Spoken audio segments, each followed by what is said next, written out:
What is up, YouTubers? Simon here. Welcome to HannaTalk, and today I'm chatting with a very special guest. Now, he is a voice actor who you might know as playing Batou from the Ghost in the Shell series, but he's also run across an entire variety of mediums, from anime to Western animation to live action to video games and to movies.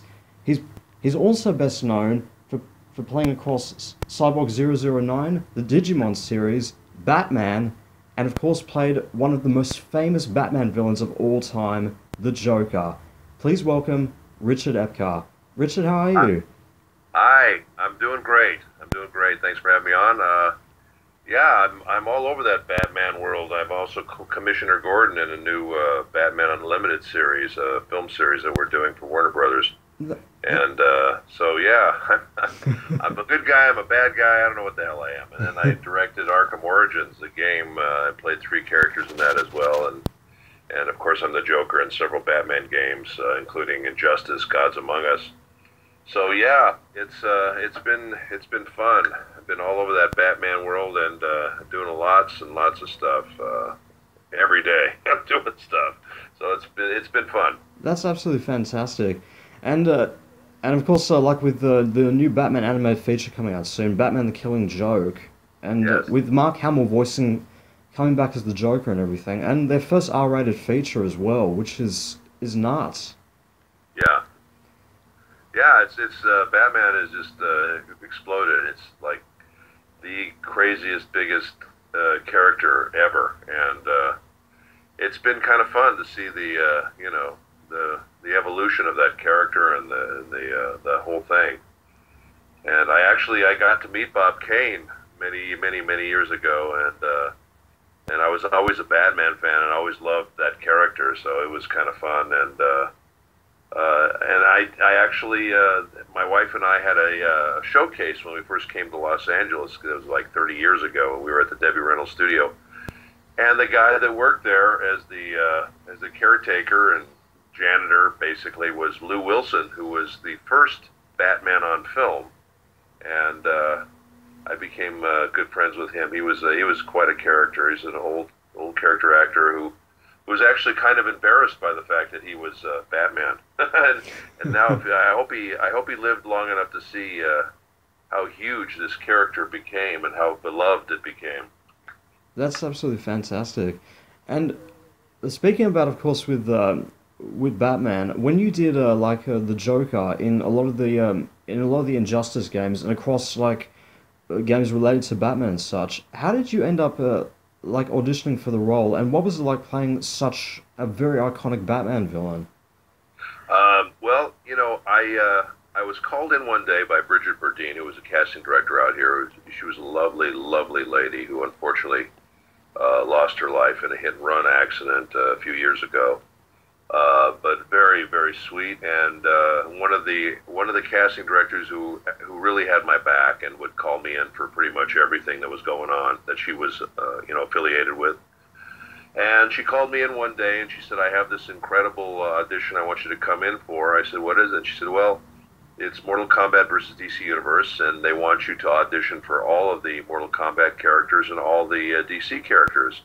So I went in there. I have to say it was probably the most fun audition I've ever had in my life. I got to play, read for Superman, Batman, Joker, and then, on the Mortal Kombat side, all those guys, Raiden, Sub-Zero, and all those great characters. So it was like being a kid in a candy shop. So what happened was they had DC on the phone, and they also had Warner Brothers on the phone, and basically, at the end of it, she told me they liked me for all the characters, and she said to me, "Which one would you like to play if you had a choice?" And of course, the actors never really do have a choice. It's kind of up to them. But there was something about the Joker when I did him. I'd never tried to do the Joker before. I don't even know where this voice came out of me from. It just kind of came out of me, and the laugh and everything. I don't even know where the hell it came from.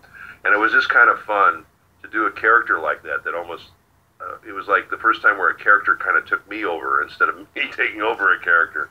So it was actually kind of a fun thing. And I said, well, I'd love to do the Joker. And on the other side, I really loved playing Raiden. I thought he was a great character. And then a couple days later, she called me up and said, "You booked them both." And I said, "Great." So I played him the first time out, and I got some love and some hate because there's a lot of Mark Hamill fans out there, and they didn't like that somebody else was doing the part. But when I came back and did it in Injustice, I got a ton of new fans, and people really loved me in that, and so I was really, really happy about that. It's tough, it's really tough sometimes when you take over a part from someone who's been doing it for a long time and who is beloved, and and I understand all that. Being a big James Bond fan myself, I love Sean Connery, and I was sad when he finally left. And but I think all those guys that have come along have done a great job, and I think that's what the fans really need to know about these characters, these iconic characters. They're going to go on forever, and other people are going to play them, through the years. Even when Mark and I are gone, there's going to be other actors playing the Joker. So, everyone's going to try to give it their own spin and do their thing. So, it's kind of the way it goes. But it was quite an honor and a lot of fun to play someone like that. Because up to that point, I'd played a lot of other characters in games and things like that. But I don't know that the average Joe on the street would know those characters. But everybody knows who the Joker is. So that's kind of fun to have a character like that. You're absolutely right about that, and that's fantastic. And as you said before, like there have been so many people that have played the Joker over the years, like people like Troy Barker, John DiMaggio, and of course Mark Hamill, of course.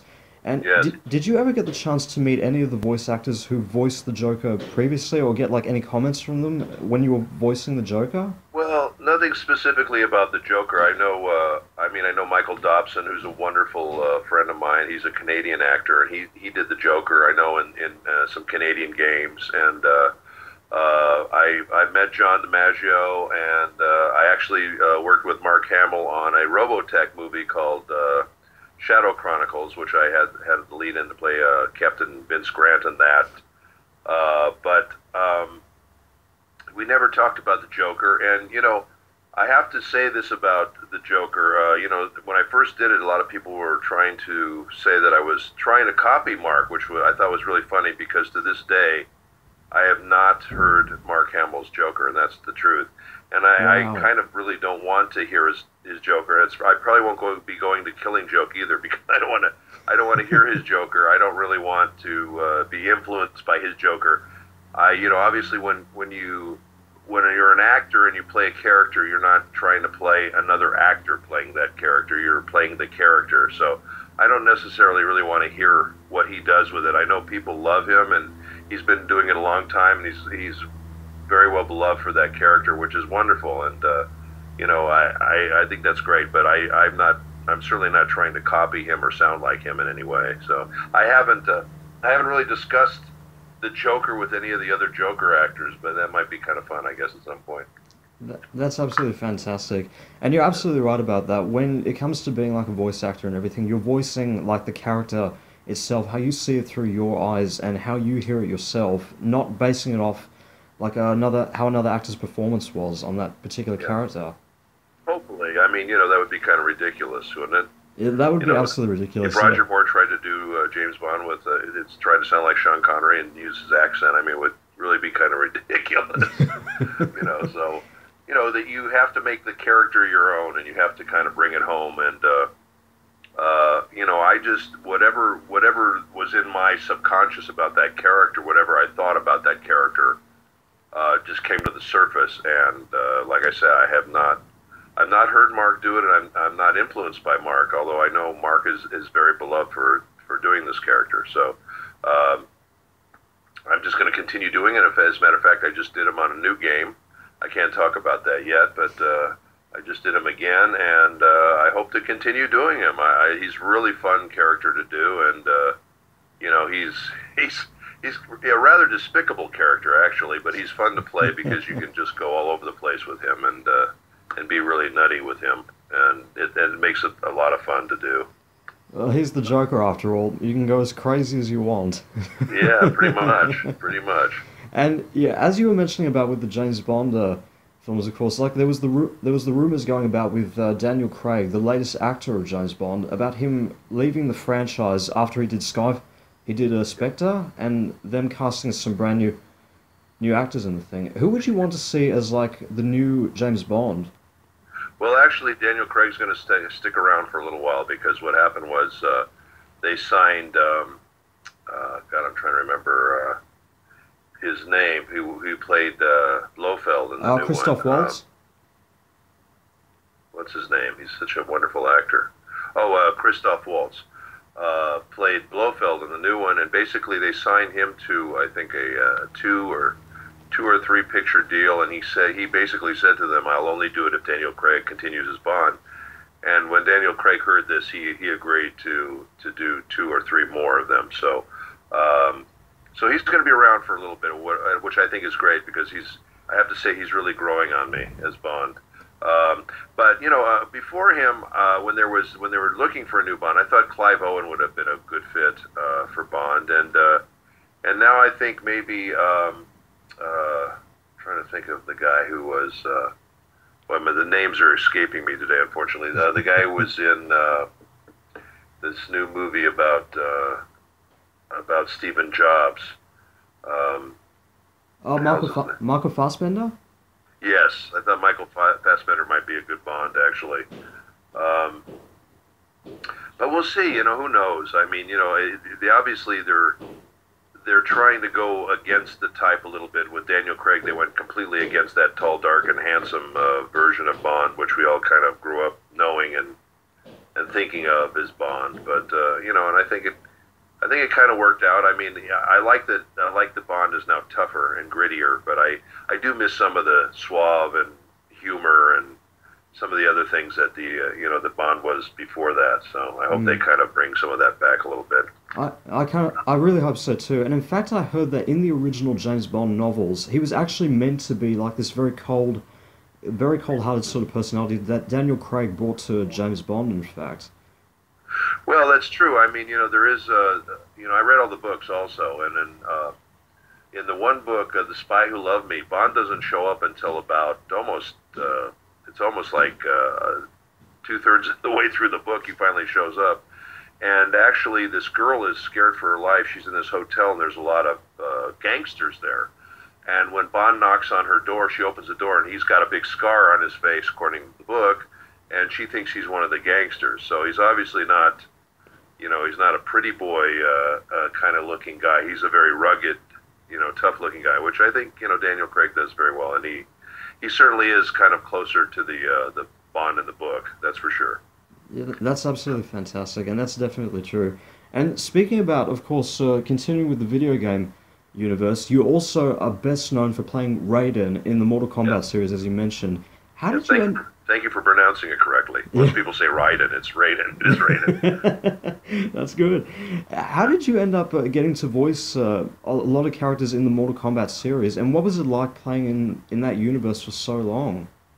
Well, it was that same audition I told you about that we did, and I booked those two characters, and ever since then I've been especially for NetherRealm Studio, I'm the Joker for all of their projects, but also I've done Raiden for every one of their Mortal Kombat projects since then. So it's been a real joy for me to play that character. It's funny, I do so much of this stuff. I've done over 500 different characters in games and animation. And when I booked Raiden, I thought, oh well, this is just kind of another character, you know what I mean? And but I really got into this character, and especially I have to say, Mortal Kombat X, they wrote some great speeches and great dialogue for this character, and I just really came to love him. He's kind of the yin to Joker's yang. I mean, he's everything Joker isn't. He's very noble. He has honor. He's a great leader. He's concerned. He's empathetic. He uses his power and his greatness to help people, and I just love that about that character. It's very humbling to me to play him, and I really enjoy playing him a lot. That's absolutely fantastic. And moving across into the animation world, one of the roles that you're really best known for is playing Batou from Ghost in the Shell. Yes. What was it like playing in that series? That was a great franchise to be part of. He's another wonderful character that I absolutely love playing, and he's very close to me. He sounds like me. He has my voice pretty much. But he's another one that just is a very honorable, noble character, has a good heart, Doesn't take crap off of anyone, which I really love that about both of those characters. And you know, he just is a great character. And I played him in the movie originally, which was many years ago, and they actually had a release of it here in the States at a theater, so I got to go see it in the theater and hear my voice with him and everything. It was pretty cool. And then it was like 2 or 3 years after that, they called me up from the same studio and said, hey, we're doing the series, Ghost in the Shell Standalone Complex. And I thought, okay, great, they're going to hire me to do that. And they said, would you like to come in and audition? I said, what? They said, yeah, would you like to come in and audition? I said, oh, okay, yeah, I guess so. And in my head, I'm going, you sons of bitches, I'll kill you. But anyway, I went there, and there was about 200 guys I was reading against for Batou, and I actually got it. I think it was because I sounded like the guy in the movie. But it was only me and the guy who played Aramaki, William Knight, who we were the only two guys that made the cut from the movie, and they replaced everybody else with new actors. So I was very, very happy that I got to play him again. And then we got to do, a couple of the series with him and several of the other movies with him and the games with him. And now I'm on this First Assault game, which is an online game, Ghost in the Shell. And I play Batou again, and Mary Elizabeth McGlynn plays the Major again, which is really nice to have us. I think to have us back with those characters. I think I think the fans really, really enjoy that. That's absolutely fantastic, and that's great that you're still being involved in the franchise. Oh yeah. And also with regards to Ghost in the Shell, like there's been the news going about of them of the live action movie that they're planning to do, and have Scarlett Johansson as the Major in the movie. How did you feel about when the news got announced about that? Well, I mean, I kind of knew they're going to Hollywoodize it anyway, so I wasn't totally shocked about that, to tell you the truth. It just depends on what they're going to do with it. I'll be curious to see. I mean, I hope they don't mess it up. I would hope that they would honor the what came before and try to make something like that. I always thought that the original film would make an incredible live action movie, and that they should just make a movie based on that film because it was such a great movie. And I could see it being a live action movie. It just really looked like an animated live action movie the way they did it, and it was just terrific. So I think that they're wonderful characters, and hopefully they won't screw it up.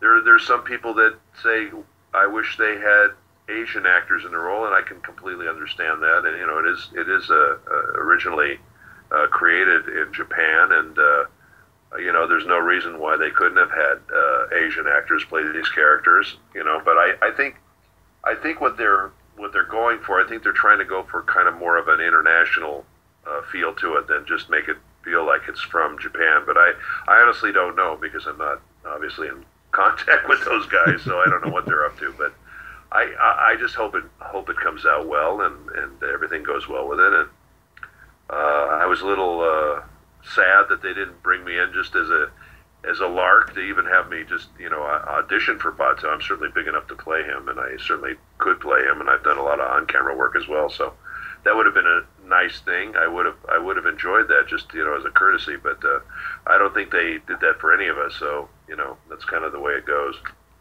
That's just it, as you said. And but I definitely believe it's going to go down really well, even though a lot of movies in Hollywood have had a bit of history with almost screwing up a lot of movies that are based on basically on anime. For example, Dragon Ball Evolution is the best example, and the Avatar: Last Airbender movie is the best example. But I think with Scarlett Johansson in the role, I think she's going to do an amazing job, especially after what she's doing in the Marvel universe now. Yeah, no, I mean, she certainly can do all the physical stuff, and she certainly is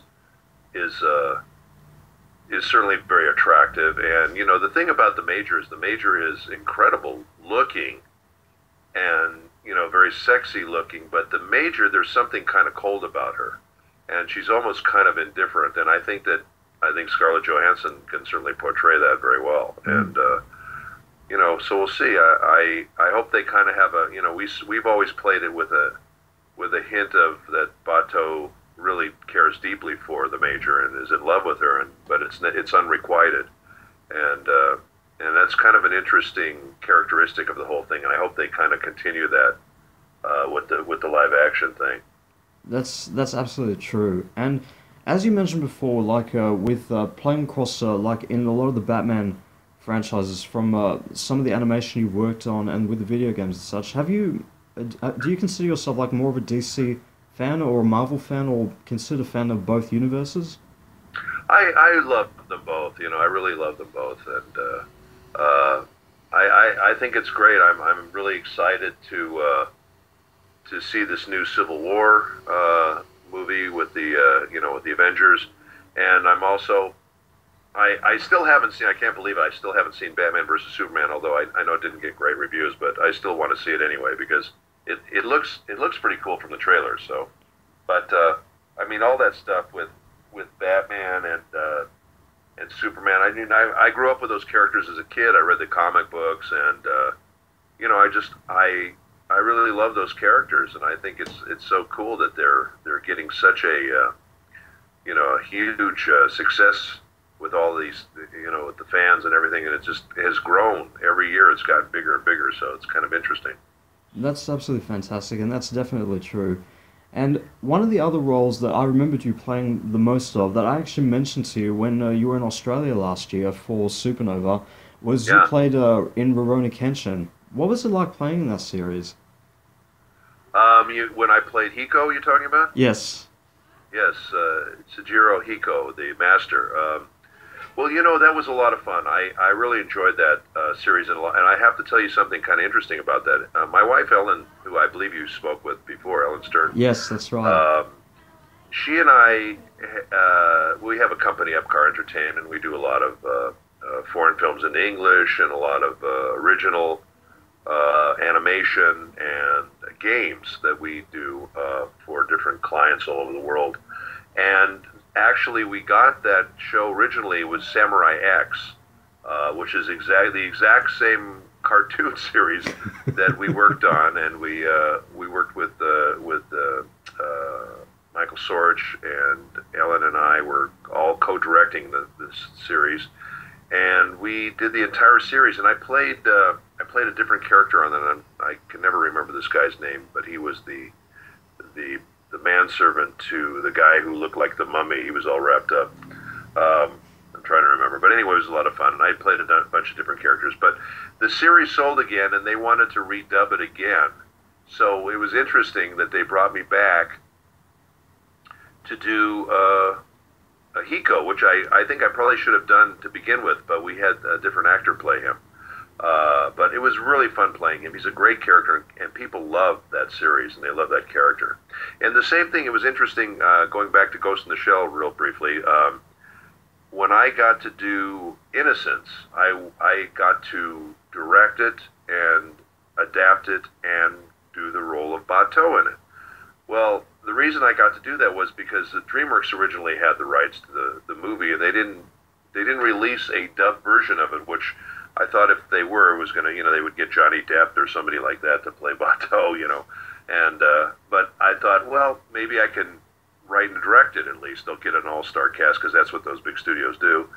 And I said, but well, at least maybe I could be involved with it. And it just kind of turned out through a lot of weird, turns that I wound up in at London Comic-Con one year, and Manga UK approached me and said, look, they never released a dubbed version of this, and we would love to have you and the original cast do it. We understand you have a company. Would you bid on it? So we bid on it, and they awarded us the bid, and we did this dub of it. So I got to actually direct it and play Batou and adapt the script, and it was really a wonderful experience.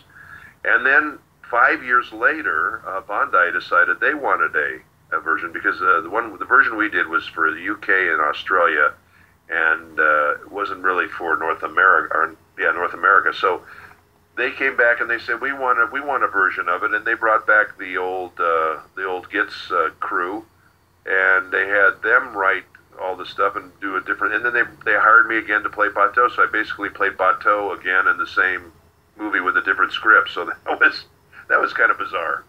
but it was kind of a similar thing that I did with Kenshin and Samurai X. It was kind of a similar thing.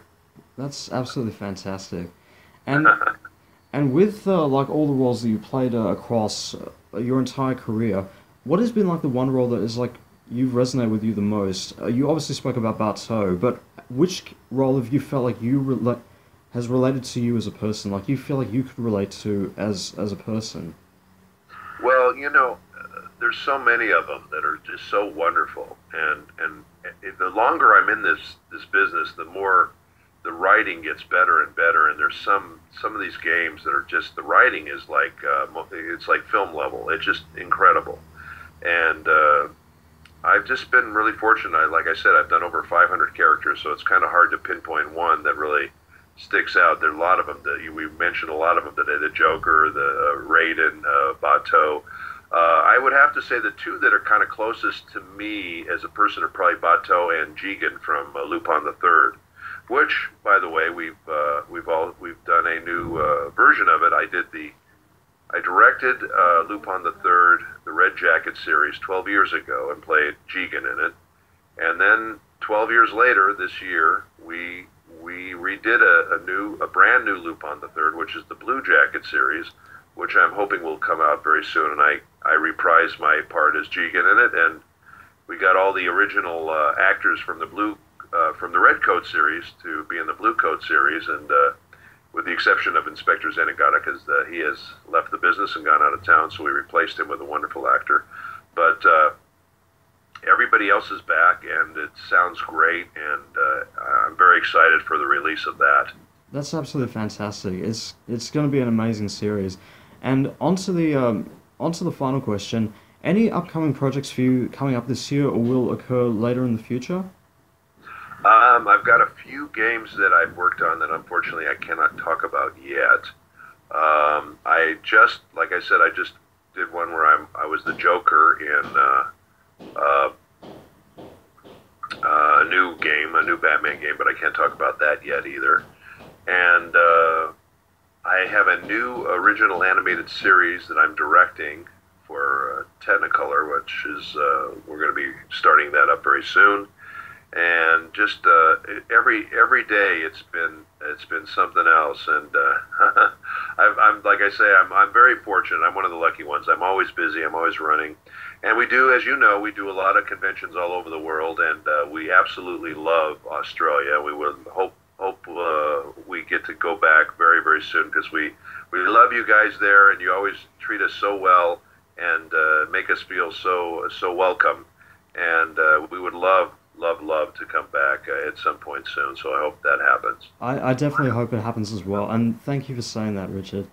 Richard Epcar, thank you so much. It's been an absolute honor to talk to you. Oh, thank you, Simon. I'm sorry it's taken so long. That's all right. That's perfectly okay. It's not a problem at all. Thank you so much, and good luck with everything. And we hope to see you. And I hope to see you in Australia someday soon again. I hope so, Simon. I hope so. All the best to you, and thank you to everyone who enjoys my work.